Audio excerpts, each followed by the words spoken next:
구독자님의 댓글입니다. 근데 왜 TQQQ는 전고점을 못 뚫었나요? 오늘은 레버리지 투자자가 반드시 알아야 할 전고점에 대한 이야기를 해보겠습니다. 우선 팩트 체크부터. TQQQ는 2021년 11월 전고점을 아직도 뚫지 못했어요. 마이너스 3% 손실 중인데요. 무려 3년간 박스권에 있습니다. 그런데 QQQ는 1년 전에 이미 전고점을 뚫었고요. 현재는 플러스 29.3%, 거의 30%나 상승 중이죠. 이 자료를 보고 여러분들은 어떤 생각이 드시나요? 역시 3배 레버리지는 쓰레기야, 이런 생각이 드시나요? 이번엔 좀 더 자세히 볼게요. 2021년 고점을 찍고 1년 동안 QQQ는 마이너스 34% 하락, TQQQ는 마이너스 80% 하락입니다. 지난 영상에서 말했듯이 TQQQ는 3배보다 덜 떨어지는데요.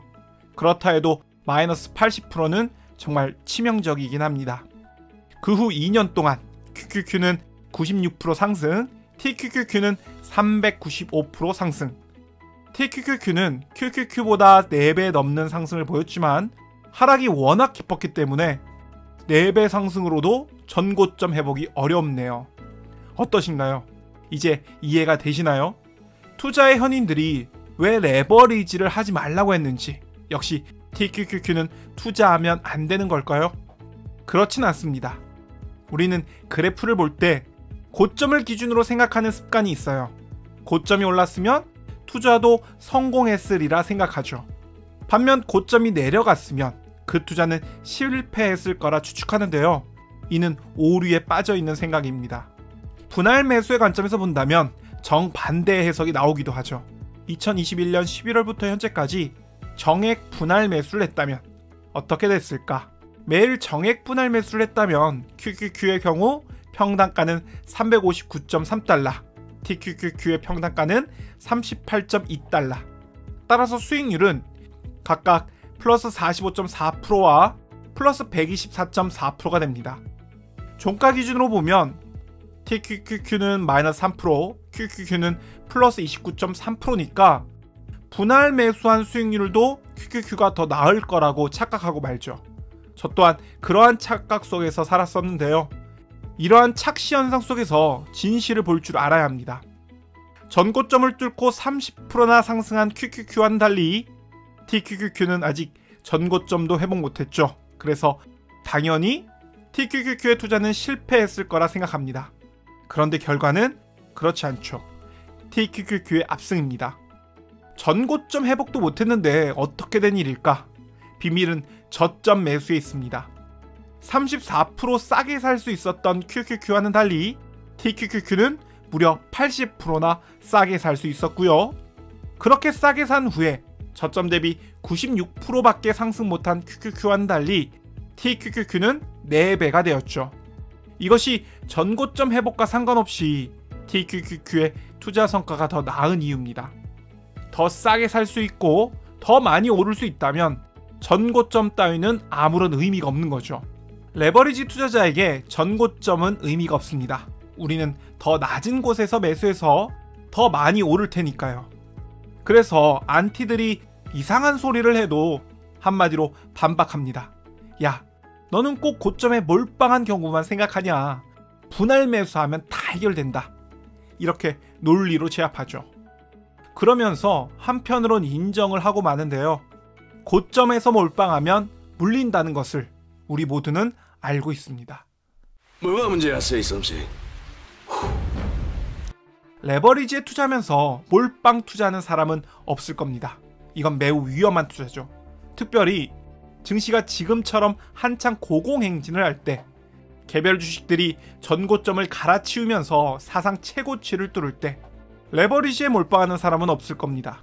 그런데 아주 오래전부터 TQQQ에 투자했던 사람이 있었다면 영상 초입부에 말한 전고점, 2021년 11월 이전에 이미 자산의 대부분이 투자되었던 사람, 분할 매수를 꾸준히 해왔고 앞으로도 분할 매수를 꾸준히 할 계획이지만 그럼에도 불구하고 자산의 대부분이 전고점 이전에 투자되어 있던 사람, 이러한 사람 입장에서는 어땠을까? 전고점 이후부터 새롭게 투자하고 있는 돈이야 앞서 이야기했듯이 높은 수익률을 올리고 있겠지만 2021년 11월 전고점 이전에 이미 투자되어 있던 돈은 아직 회복을 못하고 있는 거죠. 차라리 2021년 11월 전고점에서 TQQQ를 전부 팔아서 QQQ로 전환했었다면 3년이 지난 현재 시점에서 30%의 추가 수익을 얻을 수 있었겠죠. 그런데 TQQQ를 계속 보유하고 있는 탓에 전고점 이전의 자산은 회복하지 못하고 있는 거예요. 따라서 레버리지는 자산을 늘리는 최고의 방법일 수는 있어도 자산을 지킨다는 관점에서는 다소 부족함이 느껴지는데요. 만약 당시의 시점으로 되돌아간다면 최고의 선택은 무엇일까? 최고가를 경신하던 TQQQ를 전부 매도하고 QQQ로 갈아타는 겁니다. 하지만 우리는 이것이 불가능하다는 걸 알고 있죠. 따라서 레버리지를 통해 자산을 늘렸다면 그렇게 늘린 자산을 지키는 방법으로 주식을 전환하는 것도 좋다고 봅니다. 예컨대 TQQQ를 통해 높은 수익을 냈다면 2배수인 QLD나 1배수인 QQQ로 전환하는 거죠. 혹은 보다 안전한 투자로 슈드나 리얼티 인컴과 같은 배당주 투자로 전환하는 것도 괜찮은 방법이라고 봅니다. 그렇다고 해서 TQQQ 전부를 매도하고 QQQ나 슈드를 몰빵해라 이런 말은 아닙니다. 매수든 매도든 분할로 접근하는 것이 최고의 방법이죠. 예컨대 저의 경우는 마지막 매수가를 기준으로 100% 오를 때마다 전체 보유량의 10% 이내로 매도합니다. 이것은 제가 하는 방법이고 여러분들은 여러분들의 사정에 맞게 각자의 방법으로 하시면 됩니다.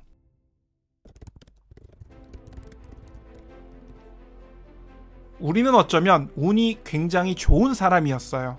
크게 하락하고 크게 상승했던 지난 3, 4년은 레버리지 투자자에게 최고의 조건이었죠. 하지만 앞으로도 그렇게 레버리지 투자자에게 최고의 환경이 조성되리라 아무도 장담할 수 없습니다. 그래서 레버리지와 같은 파생 상품을 다룰 때는 상품이 가지고 있는 장점과 한계점을 명확히 이해해야 합니다. 많은 사람들이 레버리지는 쓰레기라고 합니다. 변동성 끌림에 수압 이자 비용에 그리고 지금과 같이 전고점 회복도 안 되는 차트를 보면서 그렇게 말하죠. 하지만 저는 레버리지는 자산을 늘리는 최고의 방법이라고 생각합니다. 하지만 레버리지는 자산을 지키는 데는 분명히 한계점도 가지고 있어요. 레버리지와 같은 파생 상품을 다룰 때는 상품이 가지고 있는 장점과 한계점을 명확히 이해해야 합니다. 그렇게 한다면 우리는 더 나은 투자를 할 수 있죠. 오늘 영상은 여기까지입니다. 여러분들의 성공적인 투자 기원합니다. 감사합니다.